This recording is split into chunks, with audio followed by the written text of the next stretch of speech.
दर्शन नमस्ते। आज पनि आइसकेछु तपाईहरुको माझ रोमानियामा कन्स्ट्रक्सन लाइनहरुका नाम र अनि फर्निचरमा युज हुने सामानहरुको नाम लिएर अघिल्लो भिडियोमा मैले सम्पूर्ण भन्न सकेको थिएन। यो भिडियोमा सम्पूर्ण हुनेछ। भिडियोलाई सुरुदेखि अन्तिमसम्म हेरेर साथ दिनु होला। ल जाउँ है त, अब सुरु गरौँ है त। त्यस्तै गरी हामी नेपालमा पेन्ट कलर भन्छौँ भने रोमानियाका मान्छेहरूले भोप्सिया भन्छन्। भोप्सिया भनेको नेपालीमा पेन्ट कलर। मैले साइडमा इन्डियाको पनि राखेको छु। नेपाल र इन्डियाको लगभग म्याचिङ हुन्छ। त्यस्तै गरी रोमानियामा पेन्ट सुल भन्छन्। पेन्ट सुल भनेको नेपालीमा ब्रस। अब सानोलाई मिग भन्ने, ठुलोलाई मारे भन्ने।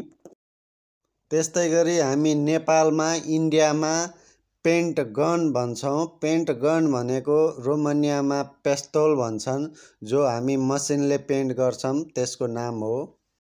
त्यस्तै गरी हामी नेपालमा पेन्ट रोलर भन्छौँ भने रोमानियाका मान्छेहरूले त्राफालेथ भन्छन्। त्राफालेथ भनेको पेन्ट रोलर। त्यस्तै गरी हामी नेपालमा प्लास्टिक पाइप भन्छौँ भने रोमानियाका मान्छेहरूले फुर्तुन प्लास्टिक भन्छन्। यहाँ प्लास्टिकलाई प्लास्टिक नै भन्छन्, फुर्तुन भनेको पाइप।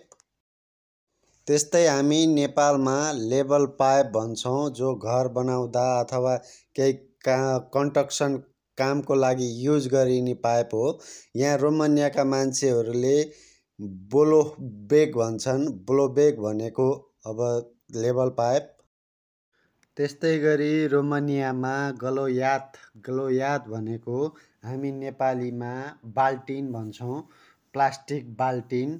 प्लास्टिकलाई प्लास्टिक नै भन्छन्। गलोयात भनेको बाल्टिन। त्यस्तै गरी हामी नेपालीमा बोत्तल भन्छौँ भने रोमानियाका मान्छेहरूले स्टिक्कल भन्छन्। स्टिक्कल भनेको नेपालीमा बोत्तल। त्यस्तै गरी हामी नेपालीमा मार्कर भन्छौँ भने रोमानियाका मान्छेहरूले पनि मार्केर भन्छन्। शब्द अलिकति फरक छ, नै भने एउटै हो। इन्डियामा पनि मार्करै भन्छन्। त्यस्तै गरी हामी नेपालमा टेप, पानी टेप भन्छौँ नेपाली शुद्ध भाषामा भने रोमानियाका मान्छेहरूले स्कोच भन्छन्। स्कोच भनेको नेपालीमा पानी टेप। इन्डियाका मान्छेहरूले पनि टेप रोल भन्छन्। त्यस्तै गरी हामी नेपालीमा घन, रबरको घन भन्छौँ भने रोमानियामा चोकन काउचुक भन्छन्। इन्डियामा हेम्मर, हतौडी। त्यस्तै गरी रोमानियामा काउचुक भनेको नेपालीमा रबर हो। रबरलाई यहाँका मान्छेले काउचुक भन्छन्।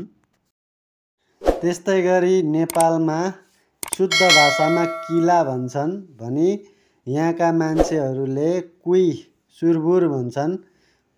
यो चाहिँ काठहरूमा ठोक्ने किला हो। त्यस्तै गरी हामी नेपालमा नट बोल्ट भन्छौँ भने रोमानियामा नटलाई साइप भन्छन्, बोल्टलाई पौरिज भन्छन्। दुवै मिलाएर नट बोल्ट मिलाएर भन्नु पर्दाखेरि साइप पौरिज भनेको नट बोल्ट। त्यस्तै गरी हामी नेपालमा वासर भन्छौँ भने रोमानियाका मान्छेहरूले गास्केट भन्छन्। यो नट बोल्टमा चाहिँ युज हुने वासर हो। त्यस्तै गरी हामी नेपालमा जाली भन्छौँ भने त्यही जालीलाई रोमानियाका मान्छेहरूले प्लासा भन्छन्। प्लासा भनेको नेपालीमा जाली। मैले साइडमा फोटो पनि राखिदिएको छु।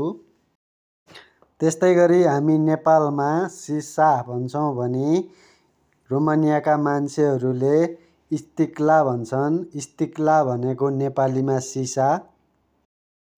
त्यस्तै गरी रोमानियामा पाइलेट भनेको यो काठको हुन्छ सामान, यसको माथि राखेर गाडीले यताउता गर्ने हो।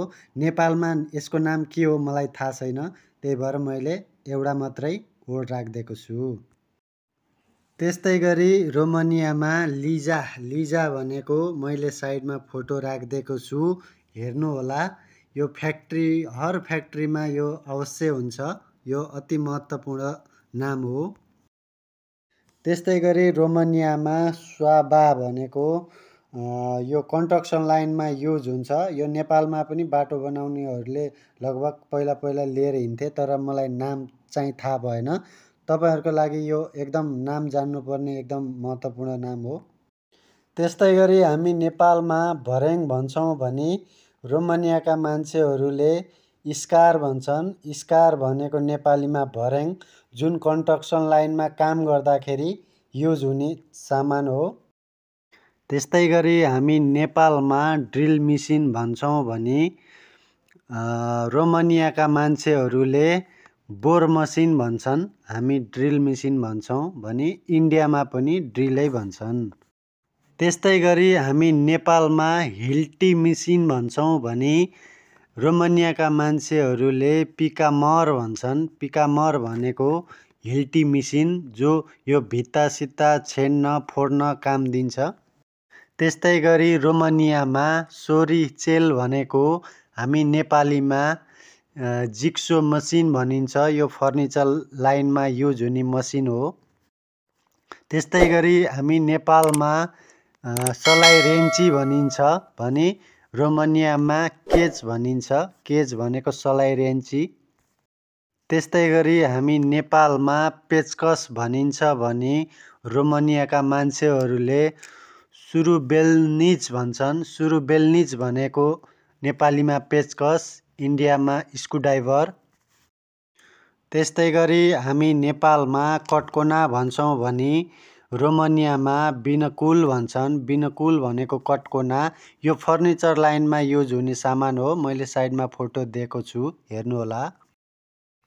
त्यस्तै गरी हामी नेपालमा इन्ची टेप भन्छौँ भने रोमानियामा रुलेट भन्छन्। रुलेट भनेको नेपालीमा इन्ची टेप। त्यस्तै गरी रोमानियामा पुलुम्ब, पुलम्ब भनेको नेपालीमा घन्टी, यो इँटा गारो जोडाइमा काम दिन्छ यसले। त्यस्तै गरी हामी नेपालमा बेल्डिङ तार भन्छौँ भने यहाँ सिम भन्दो रहेछ। सिम भनेको बेल्डिङ तार, हामी छडछड बुन्दाखेरि युज गर्छौँ। त्यस्तै रोमानियामा कास्क, कास्क भनेको नेपालीमा सेफ्टी टोपी हो। सुरक्षा टोपी पनि भन्छौँ हामी शुद्ध नेपालीमा। त्यस्तै गरी हामी नेपालीमा सुरक्षा चस्मा यानि कि सेफ्टी चस्मालाई रोमानियामा ओचेलारी भन्छन्। ओचेलारी भनेको सेफ्टी चस्मा। त्यस्तै गरी हामी नेपालीमा सेफ्टी टोपी यानि कि सुरक्षा पन्जालाई रोमानियामा मनुस दे सिगुरान्त भन्छन्।